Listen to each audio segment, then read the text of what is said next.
रहीम। अस्सलामु अलैकुम वरहमतुल्लाहि वबरकातुहू। अस्सलातु वस्सलामु अलैका या सय्यदी या रसूलल्लाह व अला आलिका व अस्हाबिका या सय्यदी या हबीबल्लाह।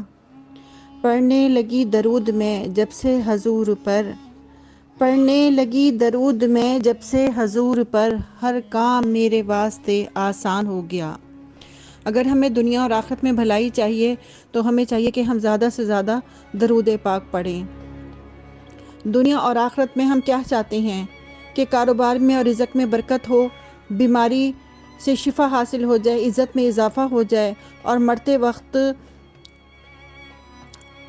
वक्त कलमा नसीब हो जाए और कब्र में दीदार मुस्तफ़ा नसीब हो जाए। तो ज़्यादा से ज़्यादा दरूद पाक पढ़ें।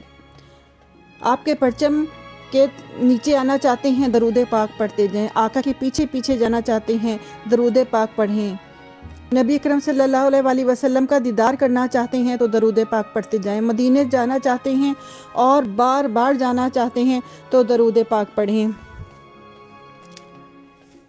एक वाक़या जो कि कई दफ़ा सुना है और इसको सुनकर रूह जो है वो ईमान ताज़ा हो जाता है कि एक दोस्त ने दूसरे दोस्त को कर्ज़ दिया और दोस्त जो था वो कर्ज़ अदा करने से कासिर रहा, तो उसका दोस्त उसको काजी के पास ले गया। उसने 3000 दिनार देने थे। काजी ने कहा, तो उस शख्स ने कहा कि मेरे पास पैसे नहीं है। काजी ने उसको 30 दिन का टाइम दिया कि उसके बाद अगर वो पैसे नहीं देगा तो उसको कैद में डाल दिया जाएगा या उसकी कोई प्रॉपर्टी या कोई घर होगा तो वो सेल कर दिया जाएगा। अब इस शख्स ने एक हदीस पढ़ रखी थी कि जो शख्स परेशान हो, मुसीबत ज़दा हो, इसे चाहिए कि वो आप सल्लल्लाहु अलैहि वसल्लम पर दरूद पढ़े, क्योंकि दरूद पढ़ना मुसीबतों को ले जाता है। आशिक रसूल ने कहा, और तो कुछ नहीं है, मेरे पास ना उम्मीद होकर दरूद पाक पढ़ने लगा, कसरत से पढ़ने लगा। सुबह दोपहर रात शाम दरूद पाक ही पढ़ता रहता। 27 दिन गुजर गए, 3 दिन बाकी बचे थे। काजी के यहाँ जाना था, उसको परेशानी थी। 28वें दिन ख्वाब में उसने देखा, सो गया और देखा कि ताहिर व अथर, साकी व कौसर, शाफ़े महशर सल्लल्लाहु अलैहि वसल्लम ख्वाब में तशरीफ़ लाए हैं। उसके तो भाग खुल गए, उसकी तो किस्मत जाग गई, नसीब ही संवर गए। आप सल्लल्लाहु अलैहि वसल्लम ने फरमाया कि घबराओ नहीं, अली बिन ईसा वज़ीर के पास जाओ, वो तुम्हारा कर्ज अदा कर देगा। उस शख्स ने कहा कि वो कैसे यकीन करेगा, कोई प्रूफ दें। तो आपने फरमाया कि इससे कहना कि तुम फजर की नमाज के बाद गिन कर 5000 दरूद पाक मुझ पर पढ़ते थे और कल तुम जो था दरूद पाक पढ़ना भूल गए हो।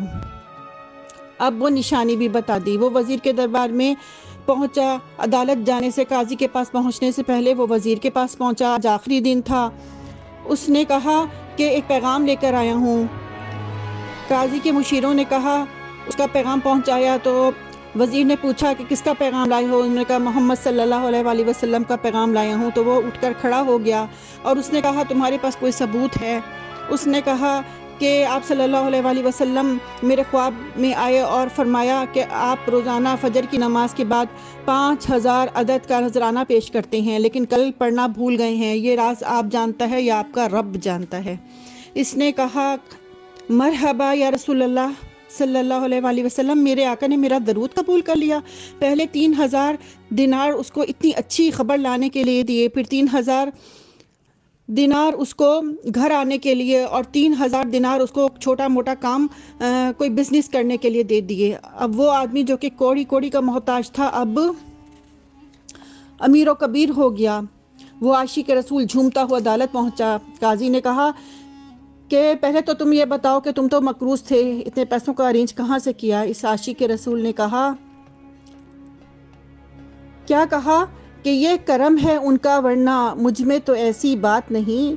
इतना दिया सरकार ने मुझको, इतनी मेरी औकात नहीं। ये सारा वाक़या सुनाया।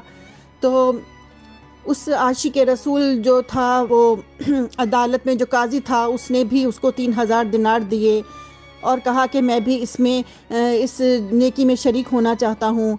और वो जिसने केस किया था उसने भी केस वापस ले लिया। सुभान अल्लाह।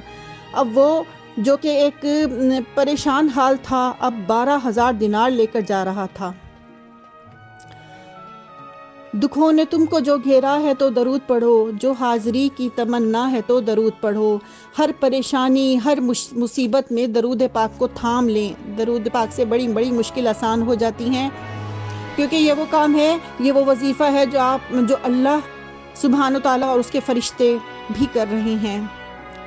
اگر ہم نے مقابلہ کرنا ہے تو درود پاک پڑھنے کی دوڑ میں کریں، ایک دوسرے سے سبقت لے جائیں، اتنا درود پاک پڑھیں کہ فرشتوں کو بھی آپ پر رشک ہونے لگے۔ ویسے بھی تو زندگی برف کی طرح پگھل رہی ہے، تو کیوں نہ اس قیمتی وقت کو آقا صلاۃ و سلام کی محبت میں گزاریں۔ الصلاۃ والسلام علیکہ یا سیدی یا رسول اللہ وعلی آلکہ و اصحابکہ یا سیدی یا حبیب اللہ۔